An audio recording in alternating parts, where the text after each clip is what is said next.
Well, good afternoon, everyone. Thank you for joining us on this beautiful day, and I hope you get the chance to enjoy a little bit of the weather and maybe listen to the study later on. But thanks again for taking the time to listen to the study.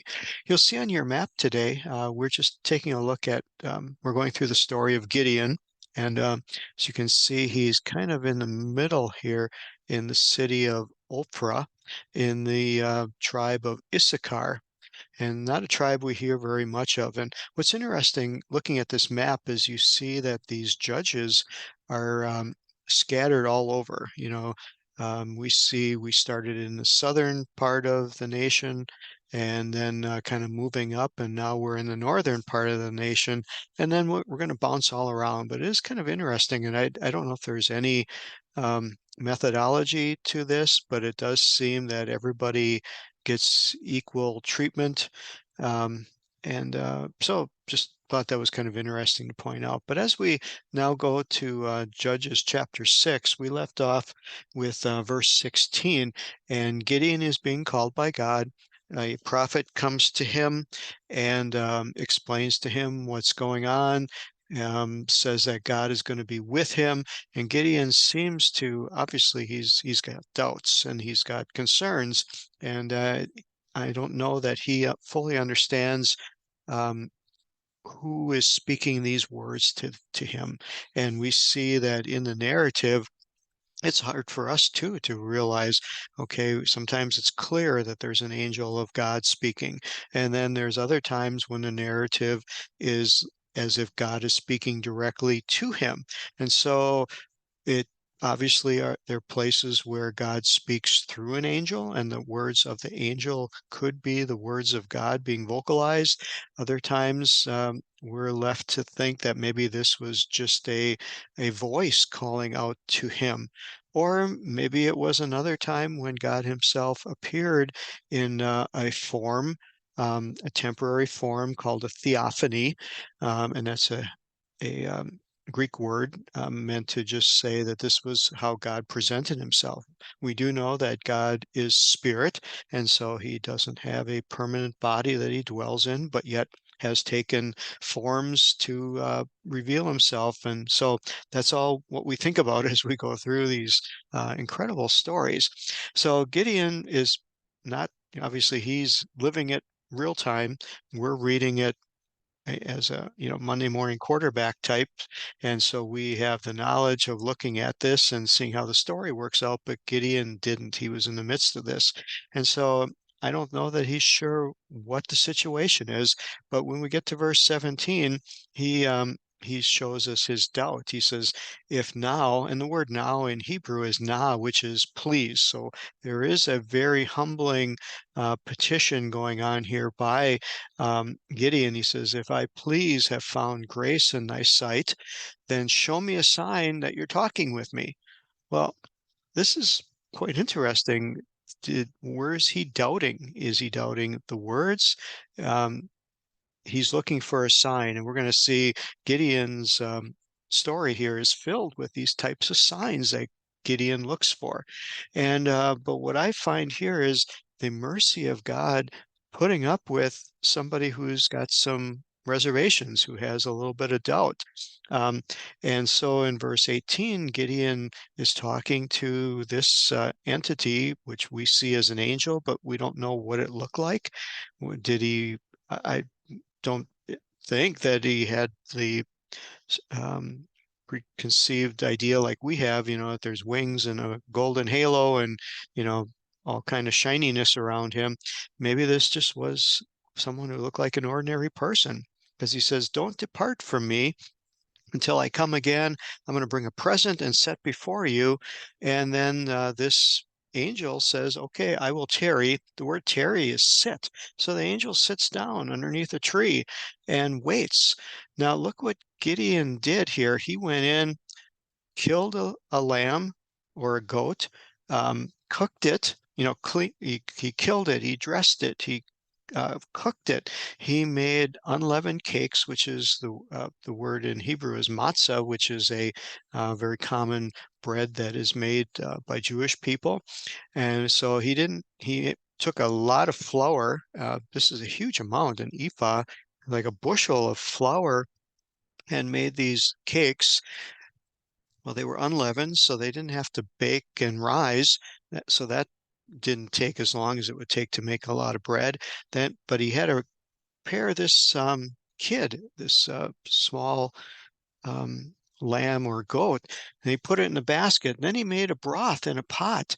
And so, how many hours did it take when this angel was kind of sitting underneath a tree, twiddling his thumbs, waiting patiently? I see God's mercy just putting up with it. And why did Gideon do this? This is really a ritual that Gideon felt he needed to do. God didn't command it. This was Gideon thinking, okay, I got to do something, and his expression of how he felt he would communicate with this divine being that would be acceptable. And again, through this all, I see God's mercy putting up with us as we go through basically rituals, many rituals of our own making that God doesn't command, but that we do it because we feel we have to do something. And God just saying, okay, I'm understanding. I'm understanding this is how you're wired. This is what your background is all about. And God doesn't chide him, doesn't chastise him, doesn't say, well, why are you wasting your time? I got better things to do than wait for you to make all this stuff that I'm not going to eat and I'm not going to do anything with.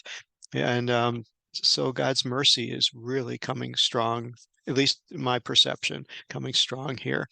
And so Gideon finally gets back, I don't know, hour, 2 hours later, and the angel of God says to him, take the meat and take the unleavened cakes and put them upon this rock. And then what that nice soup that you made, pour it out. And of course, Gideon was totally obedient and did this.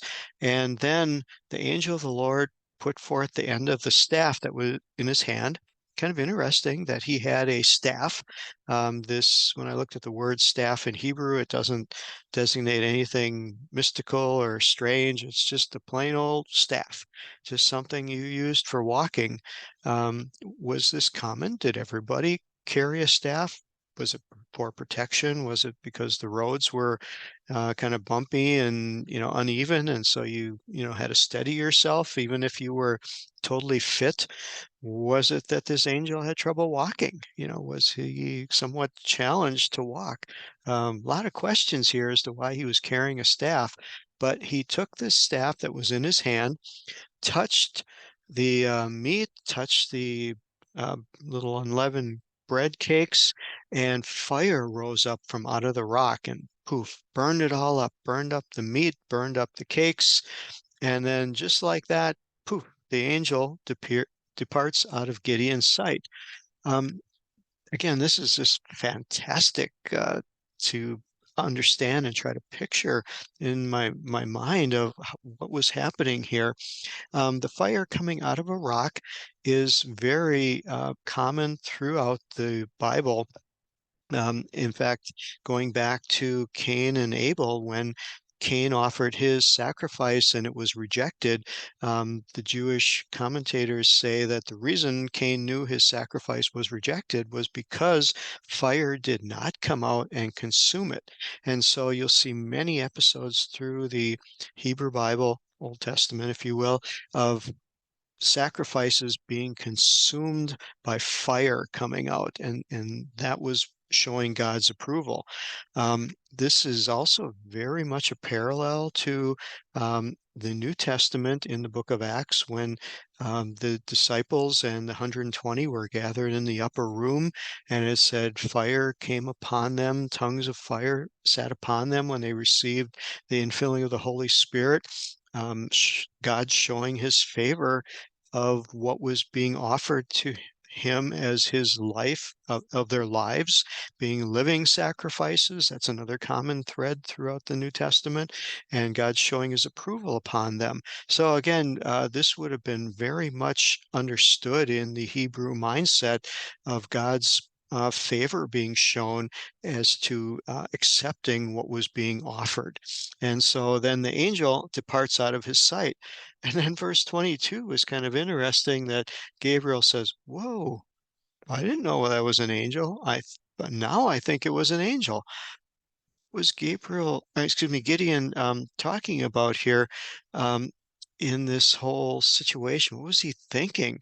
He was definitely filled with uncertainty, and now he goes into a real panic in verse 22. He says, "Oh no!" He cries out to God. I've seen, and this is a woe is me type of crying out, for I have seen the angel of the Lord face to face. And a lot of interesting stuff happens here in this verse. First, he didn't know it was an angel. When he saw it was an angel, they had this understanding that if you saw God face to face, it was death.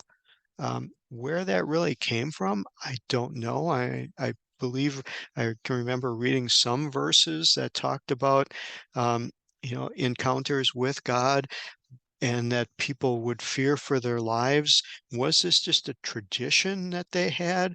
Um, Again, a very interesting concept that they so feared encountering God, that they felt that their life would be taken from them, or was just a superstition, handed down from some of their encounters with other pagan religions who had deities that were very harsh and very demanding.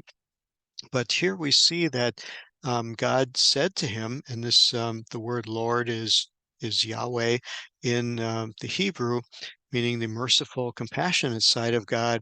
He says Shalom in Hebrew, peace be unto you, and fear not, for you shall not die.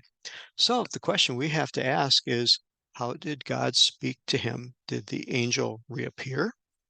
And did God speak through the angel, or did a voice come, or was it something inside of Gideon that he knew this was God speaking to him and to put him at ease and bring peace onto him? However this happened, however God did it, it obviously had the desired effect of bringing a calmness to Gideon. He knew that he wasn't going to die. He was reassured that God was going to be with him and do that which God had promised of delivering the enemy into his hands. We're going to find that this is not the end of the story, that Gideon definitely had trust issues here, and that this is just one of the many times that he will ask for a sign.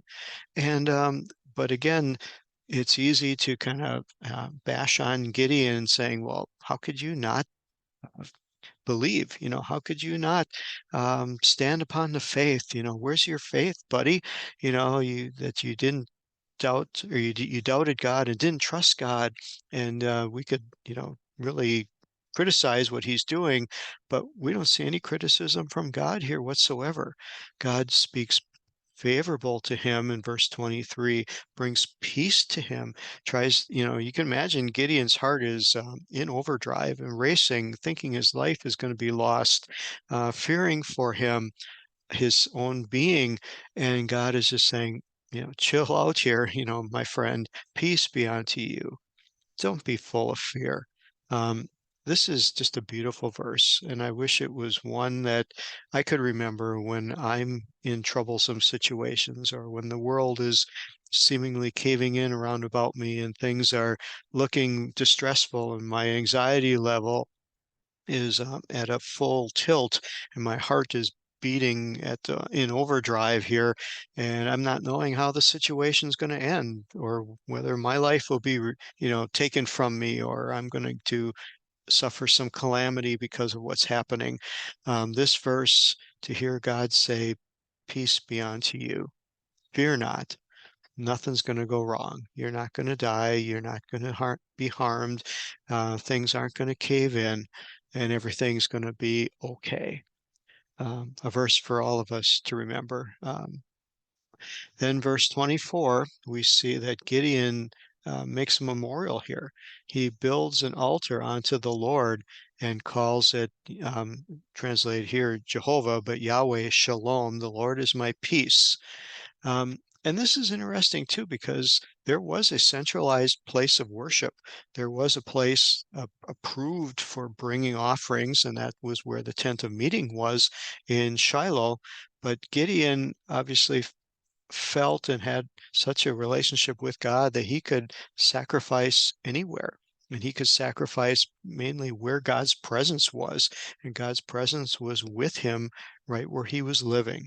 And again, I think there's somewhat of a story here also that we don't know where our travels may take us. We don't know where our journeys may find us being at, but God is as close as the mention of his name, and that he can speak peace to us no matter where we are, no matter what we're going through, even if we think we have to do something based upon our rituals that make us feel like we're connecting with God. I believe God is accepting and God is merciful, and God will meet us where we are because He has a plan for our life. He has a mission for us. And if we just can allow ourselves to hear His voice and to follow that mission, um, we'll hear him say, "Peace be unto you, fear not." So that's a beautiful lesson for today. I hope that brings you some strength and encouragement. And I just want to wish you well and pray God's blessing upon you. We will not be having class next week. I'm going to be out of town, but we'll reconvene after that. So God bless you all and see you then. Bye bye.